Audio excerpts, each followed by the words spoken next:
Добар ден. Последните дождови покажаа дека перилницата за пари на Никола Груевски, Скопје 2014, станува реална опасност по безбедноста на граѓаните на Скопје.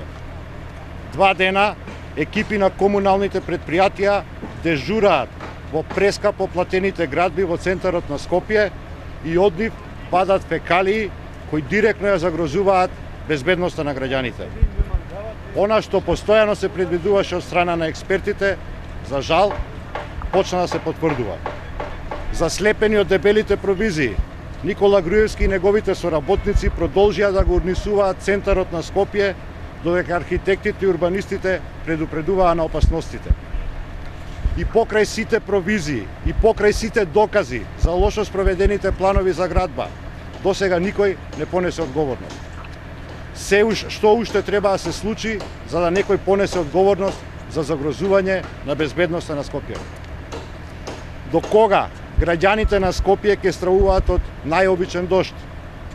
Постои ли план за заштита на градбите крај Вардар? Јавноста мора да знае дали некој од објектите од овој мегаломански проект представуваат закана за општа безбедност. Затоа и ги повикуваме сите институции да дозволат непрежен пристап на новинарските екипи внатре во подрумите и темелите на секој од овие објекти, за да може граѓаните да ја видат реалната состојба како тие изгледаат. И наместо да објаснат на јавноста што се прави за да се заштитат овие градби, власта преку нејзините послушници напаѓа и брка токму новинари кои што известуваат за штетите од овој криминален проект.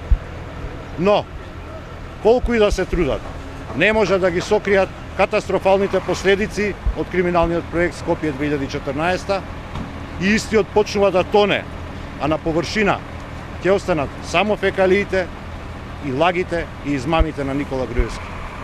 Почитувани, набрзо доаѓа денот кога секој ќе мора да се соочи со одговорност за своите постапки.